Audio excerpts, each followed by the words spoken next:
Après 5 bonnes années passées dans ma région, dans la forêt, le Seigneur m'a permis d'arriver dans la capitale, d'arriver à Abidjan. Et lorsque je suis arrivé à Abidjan, là aussi, il y avait une autre réalité. Et puisque j'étais déjà habitué à créer de la richesse autour de moi, là où Dieu me met, alors ça m'a permis encore de réfléchir. Et j'ai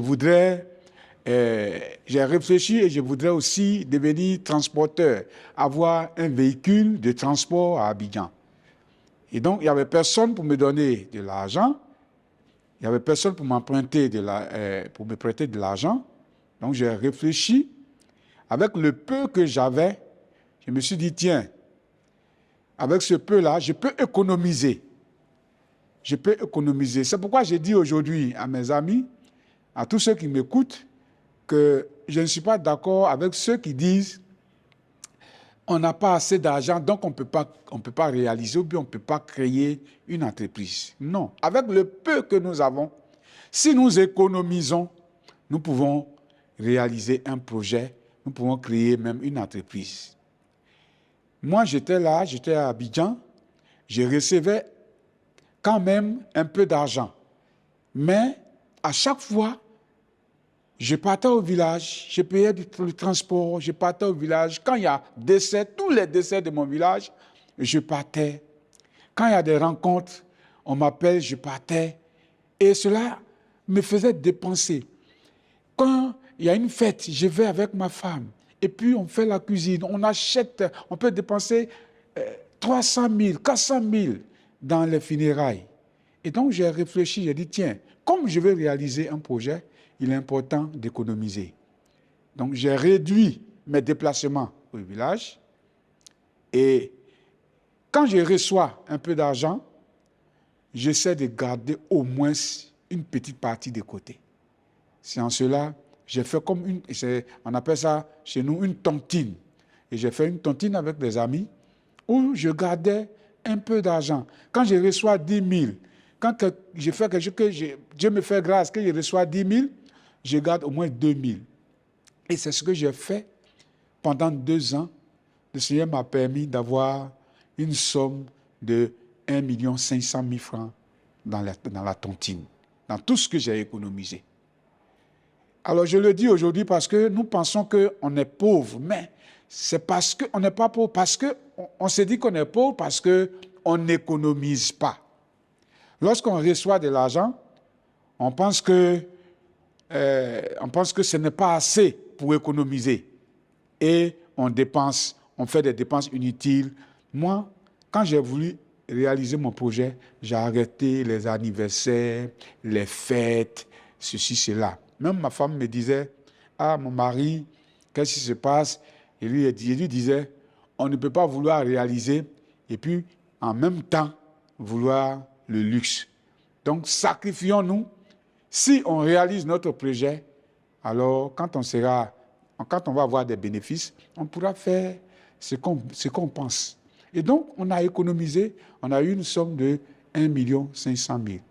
Je suis allé, j'ai vu un mécanicien qui m'a proposé qu'il y avait une voiture qui n'avait pas de moteur. Et donc, j'ai négocié avec lui, j'ai acheté la voiture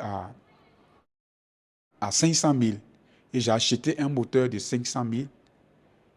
Les 500 000 qui restaient, j'ai fait le papier de la voiture, j'ai payé la main-d'œuvre du mécanicien et on a mis la voiture sur pied. J'ai vu un frère de l'église que j'ai contacté pour dire « Je veux que nous travaillions ensemble. Si je gagne, toi aussi tu vas gagner. » Et le frère, il a accepté de conduire le véhicule.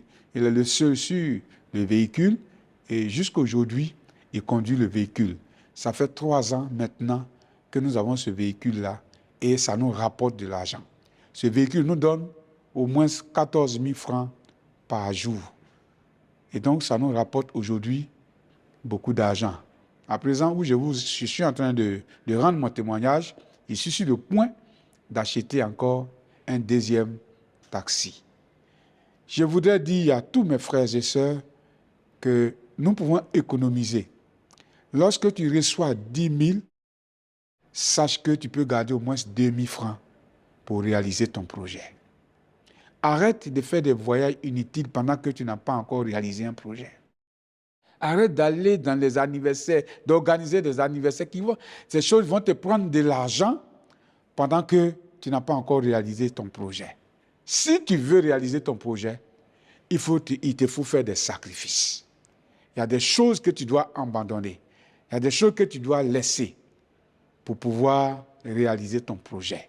Et quand ton projet va prendre, tu pourras maintenant te réjouir, bénir le Seigneur, fêter avec tout ce que tu veux fêter avec eux.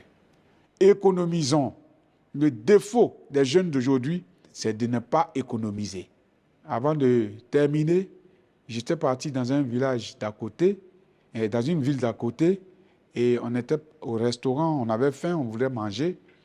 Et j'ai vu au fond de la salle un jeune homme qui est venu, il a commandé un repas et en même temps, il a commandé à lui seul 4 bouteilles de boissons, de bière, qui pouvaient coûter 1000 francs une bouteille. Ça veut dire 1000 francs une bouteille. S'il a pris 4 bouteilles, ça fait déjà 4000 francs, plus le repas qui est 2000 francs, ça veut dire qu'il a dépensé 5000 francs, lui seul. Et à la maison alors, et sa femme, ses enfants, qu'est-ce qu'il laisse à ceux-là? Est-ce que ce dernier, qui prend à lui seul 4 bouteilles de boissons fortes à chaque repas, si nous calculons cela pendant 1 mois et pendant 10 mois, pendant 1 an, imaginez ce que ça peut faire. Le fait de ne pas économiser qui fait aujourd'hui que nous, les jeunes Africains, on dit qu'on est pauvres. Je voudrais encourager tous mes frères et sœurs à économiser. Moi, Dieu m'a fait la grâce d'avoir cette force d'économiser et d'être honnête dans la gestion. Parce que quand quelqu'un me confie son argent, je sais que ce n'est pas mon argent. C'est quelque chose qu'on m'a confié et celui qui m'a confié cette chose viendra prendre sa chose. Donc, je suis tenu à veiller sur ce qu'on m'a confié et à gérer ça de manière honnête. L'honnêteté et l'économie, ça doit nous caractériser pour que nous puissions réaliser nos projets. Merci.